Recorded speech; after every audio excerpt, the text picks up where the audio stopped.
Hello, happy Wednesday. So today my high school kids, Jenna and Sam, have finals this week. And so the way their schedule is they're done with school early. So they're both home right now, which is really cool because Sam wanted to take Bo outside right when he got home, and Bo was all about that. I think they just came back in. But anyway, I love having my big kids home.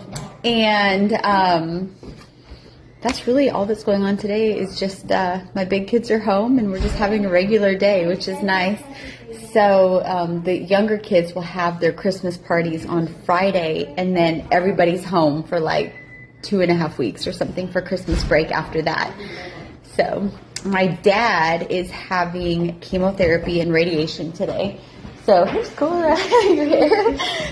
So far he's handling it well. It's only, I think, week 2, and he has anywhere from 3 to 5 weeks of chemo and radiation to go. But he's so far doing well.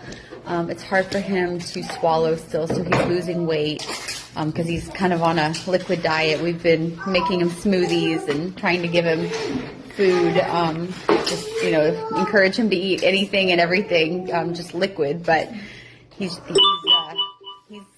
in good spirits, and we're praying for continued strength, and thank you guys for continuing to pray for my dad. For people that don't know, he was diagnosed with cancer in his throat, and it has spread to one of his lymph nodes, and so he started treatment for that last week. So one thing that I always talk about during this time of year, and I almost forgot this year, but somebody reminded me because they said that they love when I talk about this topic, and I encouraged them in this area a few years ago. But a follower reached out and said I encourage them in this area, and that they love when I talk about this topic because it's changed their life, literally. So the topic is alcohol. I always drank casually with my friends. I just never thought anything of it. I was like, oh, that's just what you do. But I think it was around 2020, I just had this moment where I'm like, why do I do this? Like, there's no point. Like, even, drinking casually with friends, it's still, like, why would I do that? Because I've seen people who, take it too far, or it controls their life, and they didn't choose that when they started. They started just drinking with friends, and next thing you know, it's all consuming and they have a problem with it. And I just was thinking one day, I'm like, if you just never start drinking or never drink alcohol in the first place, then that could never happen. And I was like, I'm not setting a good example for my kids. And so it was, several years ago, but I just decided that it didn't have a place in my life anymore. It wasn't healthy. It was kind of like playing with fire, really, because people don't choose for alcohol to take over and consume their lives in a negative way. But it happens, and I've seen it happen to other people, and I know they didn't want that for their life. But alcohol is powerful, and I didn't want that example for my kids. And so that day was like, I'm not drinking ever again. I just don't it's not for me. It doesn't fit in my life. Now, I don't mind if other people do it. I don't mind if people on here are going to message me and say, I drink with my friends, I'm fine, stop telling me this. But I'm just saying that for me, it was a very good decision. And for many of my followers who also made this choice because of.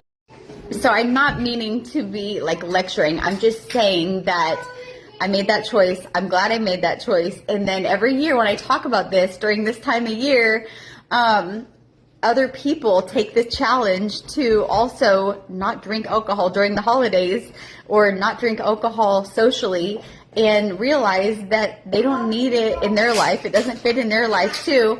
And then later they end up thanking me for challenging them in that area because they're just better off without it. So I just wanted to say that because I say it every year, and every year people are happy that I had this talk. But I'm not lecturing, and I don't care if people decide to drink socially or whatever. But for me, that was a good decision, and I'm happy when I hear from other people who have made that choice and also are happy that they did that. So, okay, that's all for today.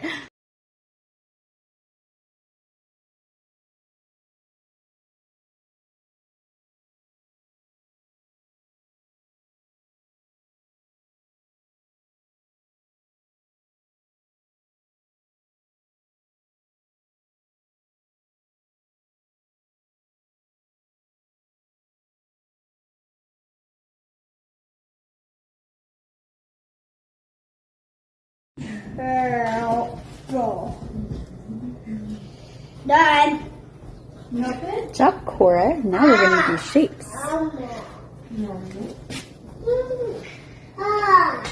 Or are you helping Jenna? Are you the taste tester? You want to taste it? Yeah. Yeah. Here. You can put a little bit on your. You want to taste it? No. Open your mouth. Here. You can have a little bit. Oh well. Triangle, This is my first. circle, circle,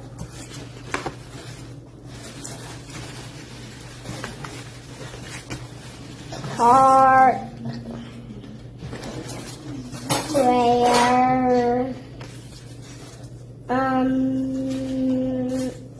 rectangle, star. Done. Good job. Die.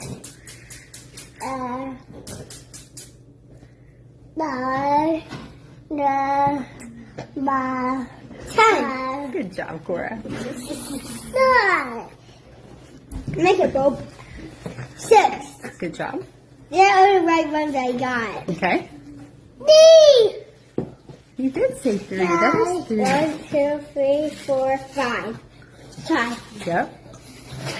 5, 5, 5.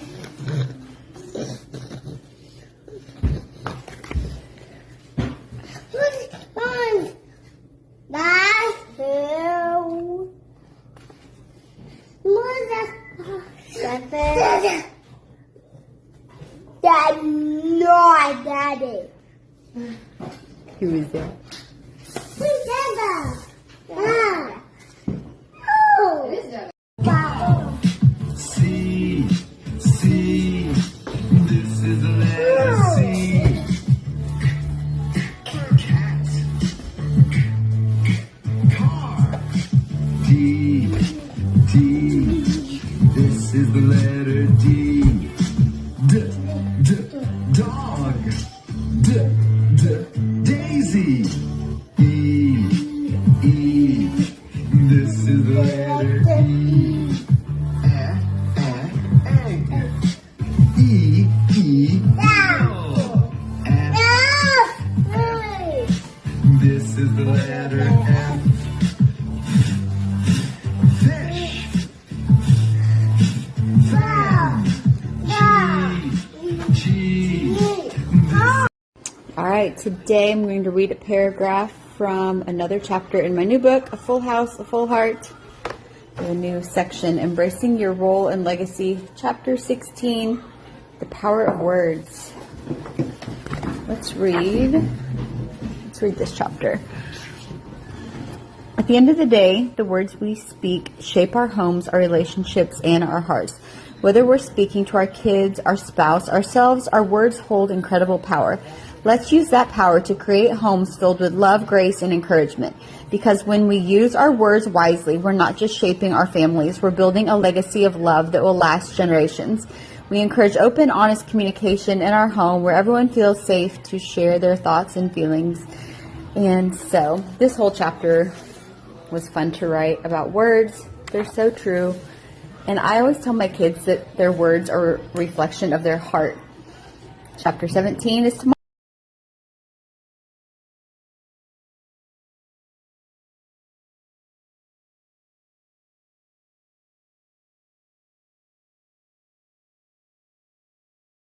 What do you want? A chocolate. You want what? What chocolate? Oh, you poor thing.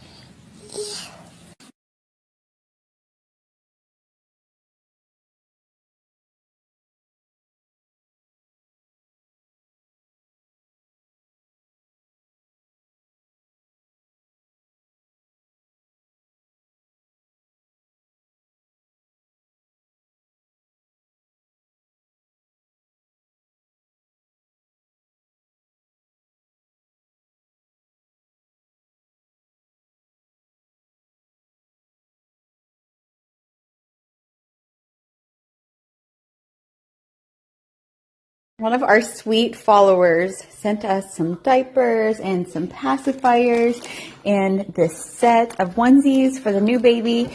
And I've had several people asking for the link to a baby registry. And I'm just going to say we don't need anything. So don't ever feel obligated to buy us anything. But I know several people, like, giving is their love language. They want to give. And I'm just going to put it out there. But no one has to buy us anything. There are so many that have more needs, but I know that other people are just giving spirits and they just genuinely want to send baby 10 something. So here's the link.